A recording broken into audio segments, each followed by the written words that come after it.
Hello বন্ধুরা, আসসালামু আলাইকুম। আজকে চলে আসলাম একটি ভিডিও নিয়ে। এটি হচ্ছে ঢাকা এয়ারপোর্টের ভেতরের দৃশ্য। ইমিগ্রেশন শেষ করার পরে ওয়েটিং রুম, এখানে আমরা সবাই বসেছিলাম। তারপরে আমরা বাসে করে বিমানের উদ্দেশ্যে রওনা দিলাম। এখন আমরা বাসের ভেতরে আছি। বাস থেকে আমরা এখন বিমানের উদ্দেশ্যে রওনা দিয়েছি, বাসের ভেতরে আছি। দেখতেই পাচ্ছেন, যারা এয়ারপোর্টের ভেতরে যান নাই, এই ভিডিওটি শুধু তাদের জন্য, তাদের দেখানোর জন্য ভিডিওটি করা। তো আপনারা এখন দেখতে পাচ্ছেন আমরা বাসে আছি, বাসের ভিতর থেকে ভিডিওটি করা হয়েছে।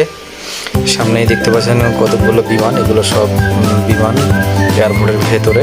এই রাতের দৃশ্য, আমাদের ফ্লাইট ছিল রাতে। তো এখন বন্ধুরা দেখতে পাচ্ছেন ভিডিওটি শুধু আপনাদের জন্য করা, যারা এয়ারপোর্টের ভিতরে যান নাই কখনো, ইনশাল্লাহ ফিউচারে যাবেন তারা দেখতে পাবেন ভিতরে গেলে। তো এয়ারপোর্টের ভেতরে যাওয়ার পরে যখন আপনি ইমিগ্রেশন শেষ হবে, ওয়েটিং রুম থেকে আপনাকে ডাকা হবে এই ফ্লাইটের অমুক ফ্লাইটের যাত্রী, এই